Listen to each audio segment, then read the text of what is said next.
The Commoners Revolt, The French Revolution by Kitty Kozlowski, Drew Hess, and Matthew Giordini. The French Revolution was a prominent example of taking a stand in history. The commoners of the Third Estate performed a coup d'etat in order to overthrow the monarchy because they felt they weren't being represented in the Estates General, the assembly the King of France held for his subjects to bring up concerns. The Estates General was made up of three branches: the First Estate, which was made up of the Catholic clergy; the Second Estate, consisting of nobility and successful businessmen; and the Third Estate, all of whom belonged were either farmers, peasants, small-time lawyers, and more.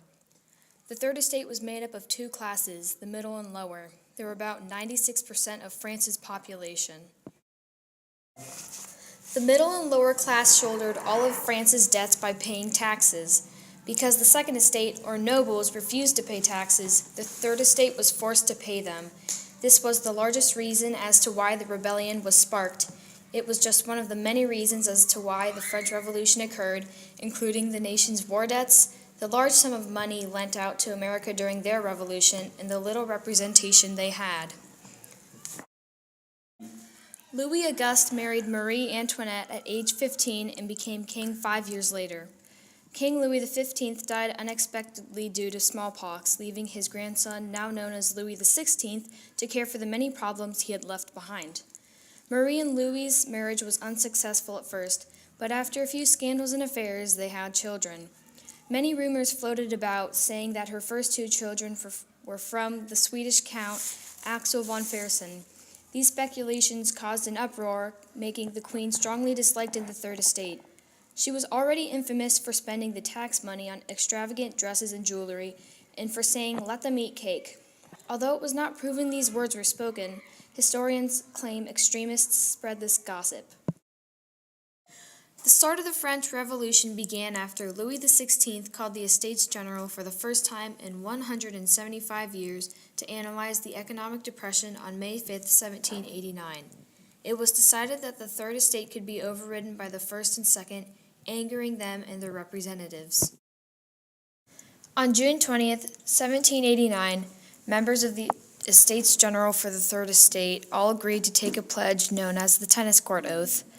This oath was a vow not to separate and to reassemble wherever circumstances require until the Constitution of the kingdom is established. The assembly was originally called to discuss the agricultural and economic crisis due to the monarchy and upper class. They ended up taking the most important pledge in the entire revolution.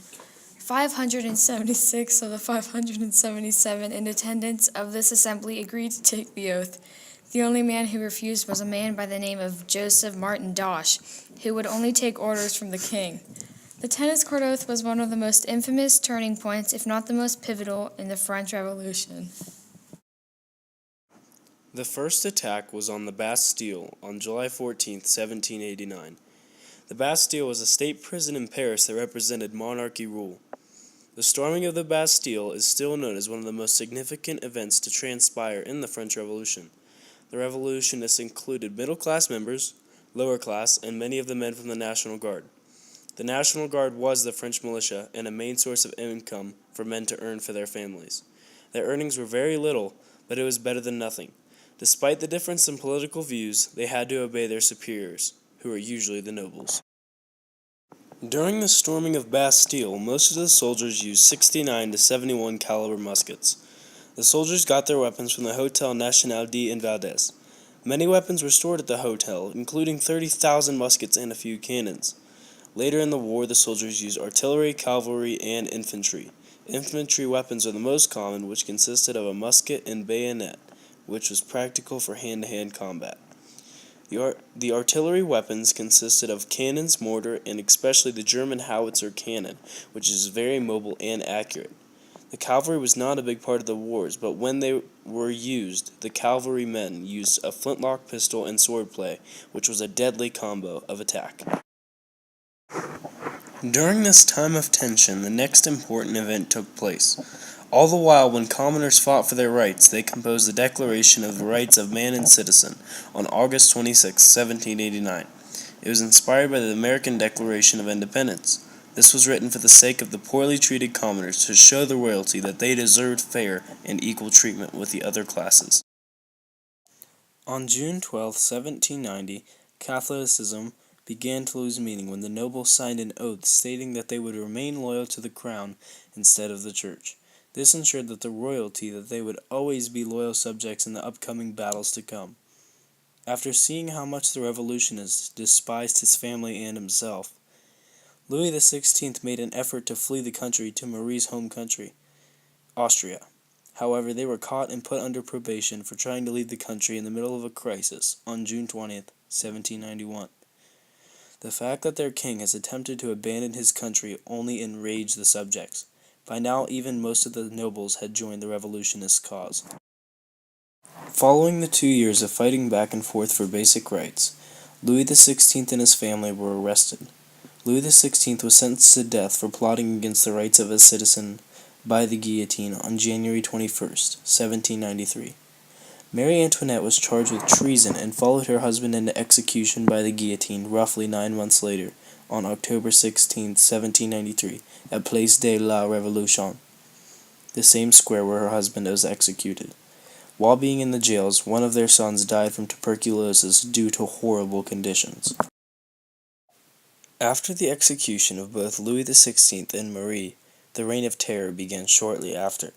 Maximilien Robespierre was the most influential man in France's history leading up to the butchering of over 40,000 people by guillotine. Robespierre was a member of the Committee of Public Safety and formed a theory found in the Republic of Virtue that the use of fear was just if it was used to defend democracy. Eventually, he was executed by guillotine for treason. His followers soon realized their leader was corrupt with power, and before they could be accused of treason themselves, they stopped him. Robespierre was executed in 1794, putting an end to the Reign of Terror. Later, the Directory was formed, replacing the Committee of Public Safety. This form of government lasted for 4 years, from 1795 to 1799. It was headed by 5 men with executive power, along with a legislative of 2 branches called Corps Legislatif. Corps Legislatif's 2 branches were the Council of 500 and the Council of Ancients. Each member from each branch served a 1-year term and voted on the 5 men that would lead the Directory. The Directory was overthrown by Napoleon Bonaparte on November 9, 1799. The overthrowing of the government was a peaceful one. It made way for yet another new one. The Consulate started after the coup d'etat of 18 Brumaire, officially ending absolute monarchy. The Consulate had 3 leaders altogether: Napoleon Bonaparte, Jean-Jacques Regis de Cambaceres, and Charles-François Lebrun. Napoleon adopted a constitution in which would put him in the highest power possible. The French Revolution may be one of the most important events in the history of France. The Revolution destroyed the monarchy of France, which later shaped their government today. It took a lot of courage, bravery, perseverance, and heart to pull off the coup d'etat, or reformation of their government. John Locke also played a big role in the Revolution due to his writings on how divine right, or the belief power comes from God, is wrong. Locke's writings made the Third Estate realize that they should be treated equal and not ruled by an unfair tyranny.